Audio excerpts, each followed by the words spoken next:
Hey, Hillside. Well, I kind of mentioned this on Sunday in my message, but I wanted to go into a little more detail here today. And because I had thought about it and I thought, oh, that'd be a good for a Tuesday video. And then I didn't really expect it to come out on Sunday. So it's just bonus. So anyway, that is one thing that I like to think about human nature a lot. I like to think I'm a little bit of a armchair psychologist. It really just interests me in how we are made and how we work.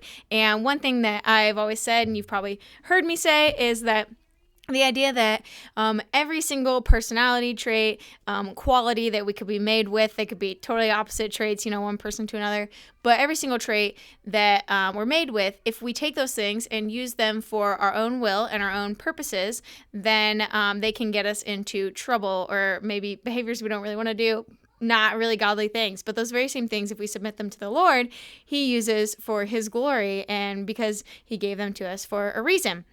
And I use the scripture in Psalm 139, verses 13 and 14 that say that you form me my most inward parts, for you formed my inward parts, you knitted me together in my mother's womb.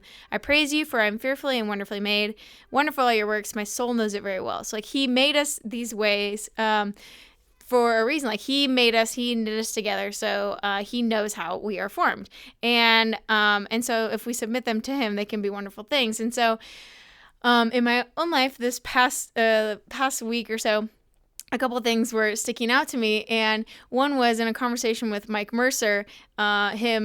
After I kind of shared a little bit about past struggle with eating disorders, he said, if you allow me to make an assumption about you, I'm guessing that you're a very disciplined person, because it takes that kind of personality to get to that point where you can really stick to something through thick and thin or through difficulties, right? You're willing to stay to that plan. And I said yes.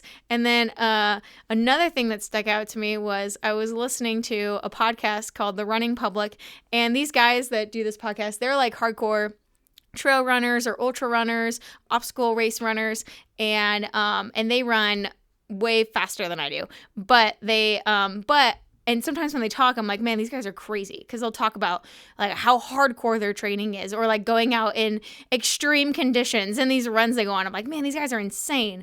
But then at other times when they're talking about it, I definitely identify with this idea they were talking about motivation. It's not motivation, it's just developing discipline, getting up and going out even when you don't feel like it. You get up and you go on your run because you have this race coming up. And then another guy talked about goal setting and how some people are different. Maybe if you're struggling with the discipline side of it, maybe you have setting the wrong goals. Some people maybe need more attainable goals or smaller ones, but some people thrive like he does. And this I identified with in just this idea of liking to go for insane goals, things that seem impossible or really difficult, goals that are scary. This goal it scares me, but also excites me, and it kind of seems impossible. And those are the kind of goals really get me going. And so as I identified with that, and I thought about these things and how both of those can be used. So discipline, right, used in my way, got me into a bad place.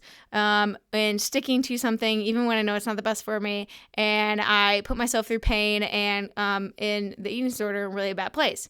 But this also can lead to really cool things where I didn't ever think I could run the marathon or the Boston qualifying marathon, but I picked this goal that was scary and seemed impossible, and I was able to stick to the plan and just go for it, even days when I didn't feel like it, and I got there.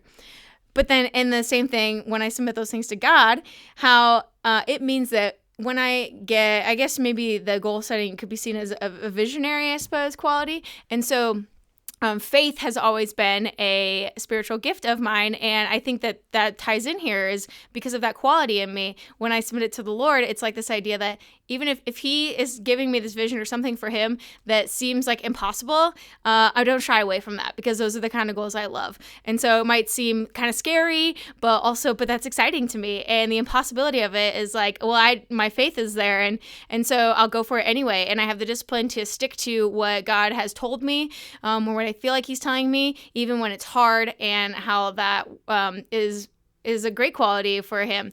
And so those might not be the qualities for you that can get you into trouble or frustrate you, but just it kind of made me want to think more, what are my other qualities and how has that played out? And so just encourage you to kind of do the same thing. What in your life maybe is frustrating, and where has it gotten you into trouble, or cool things, and then how work for God. So just something to think about and look into today. And we'll see you next time, Hillside.